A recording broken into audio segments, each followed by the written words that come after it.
sampai hari ini masih ada 77 jamaah yang dirawat di Saudi Arabia, dan ada 1 jamaah yang hilang di masa puncak haji yang belum ketemu.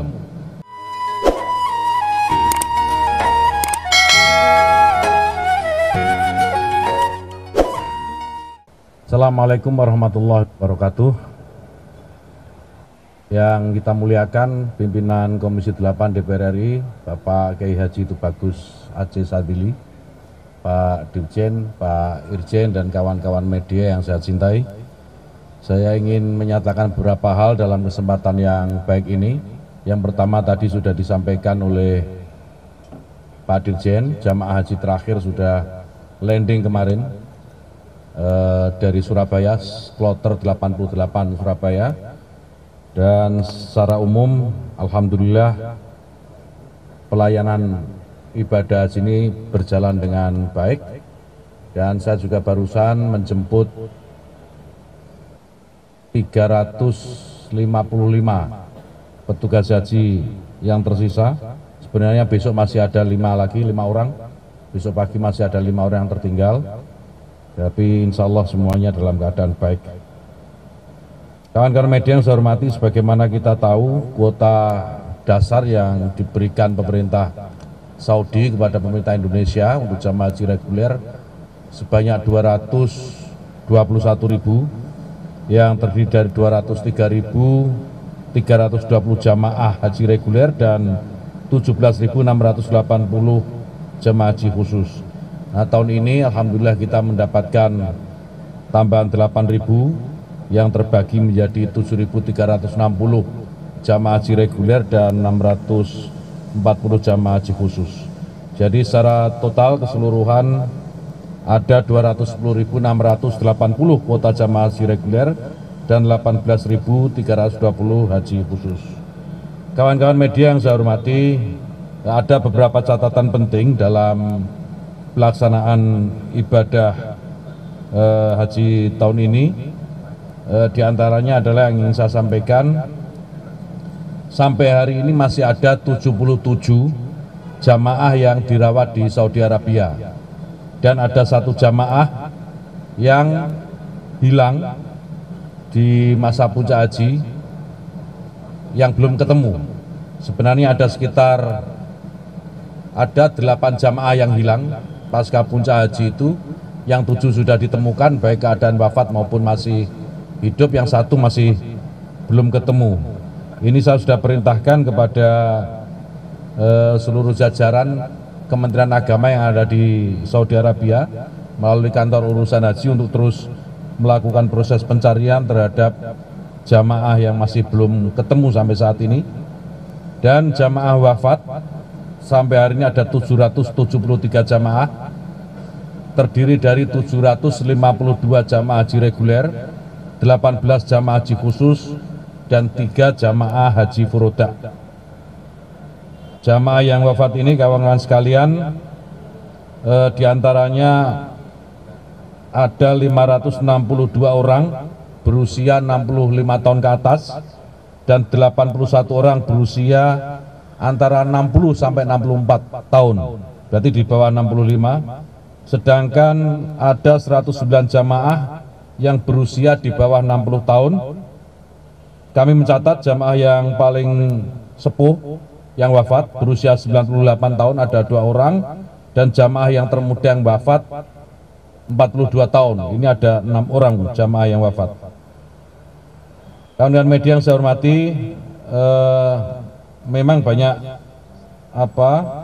hal-hal yang harus segera kita perbaiki untuk memberikan pelayanan jamaah yang lebih maksimal di tahun-tahun yang akan datang, terutama bagaimana posisi pemerintah Indonesia terhadap penyedia layanan pelayanan haji di Saudi Arabia, di pihak ketiga di sana. Ini yang selama ini menjadi lubang lemahnya pelayanan, sebagaimana kita tahu kemarin mulai di Arafah, Musdalifah, dan Mina masih banyak trouble gitu.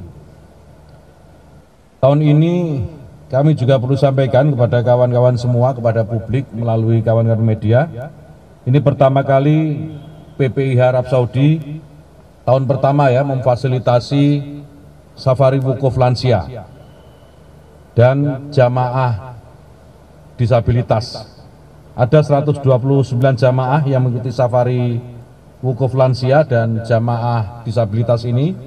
Selain itu juga ada 238 jamaah haji Indonesia yang sakit dan disafari wukufkan dari Klinik Kesehatan Haji Indonesia dari KKHI.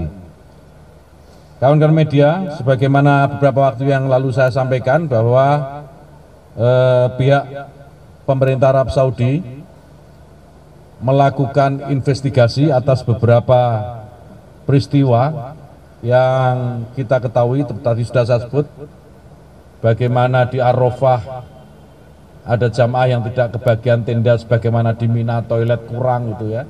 Kemudian di Musdalifah juga kita tahu ada masalah di sana, ada problem di mana bis angkutan jamaah ini tidak bisa masuk ke Musdalifah dan jamaah sampai siang baru bisa terangkut. Kami Kementerian Agama sudah menerima hasil investigasi dari pihak pemerintah Saudi Arabia.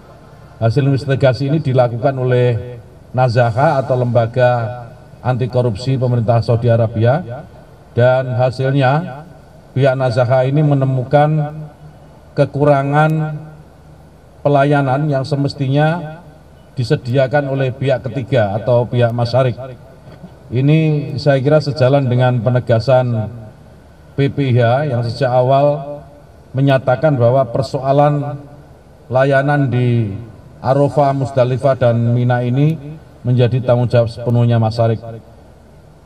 Fakta ini tentu menjadi bahan evaluasi bagi kami, pemerintah gitu ya, dalam melakukan persiapan pelaksanaan ibadah haji di tahun depan.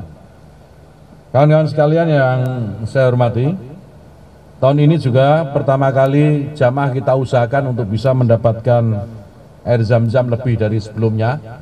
Ini semua masih dalam proses, barangnya sudah ada, tapi proses administrasinya sedang kita kejar, sedang kita penuhi, dan nanti insya Allah air ini bisa diambil melalui kantor wilayah Kementerian Agama atau KKN Kemenak di kabupaten kota.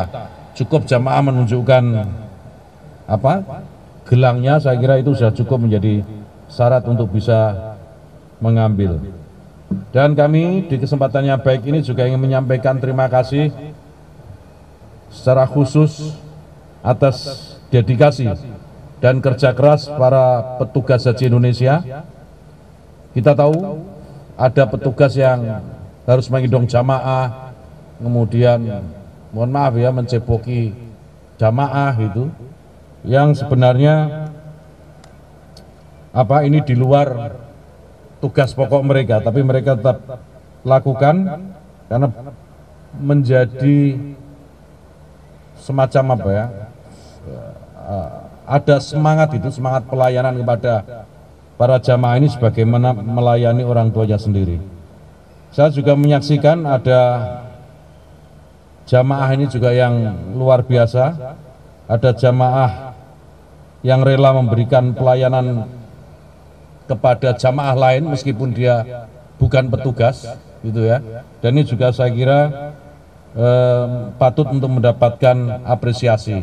Petugas kesehatan juga demikian, memberikan pelayanan secara maksimal kepada seluruh jamaah, dan saya dan beberapa yang lain, Pak Aceh juga pasti menyaksikan bagaimana petugas kesehatan ini berjibaku ketika memberikan layanan kesehatan kepada para jamaah.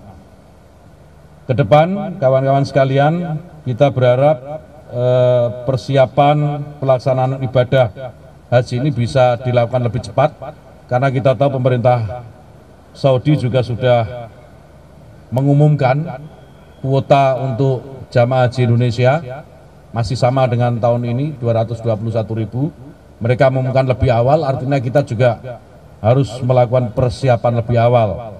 Ada catatan penting khusus yang saya kira ini juga bisa menjadi terobosan nanti dalam pembicaraan bersama DPR. Salah satunya adalah bagaimana membalik proses.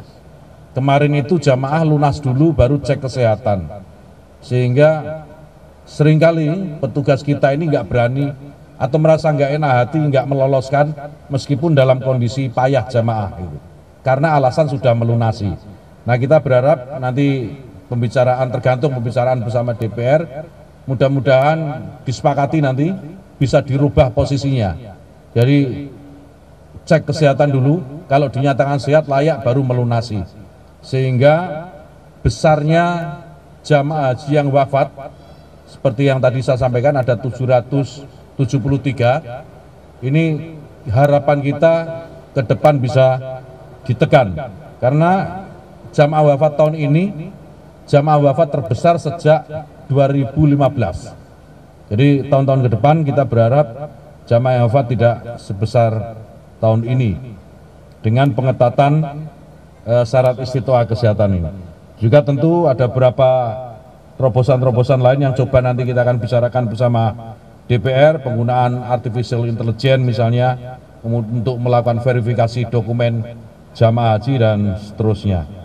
Saya kira ini kawan-kawan sekalian yang bisa saya sampaikan, dan mudah-mudahan apa yang kita ikhtiarkan bersama ini dalam memberikan pelayanan kepada para jamaah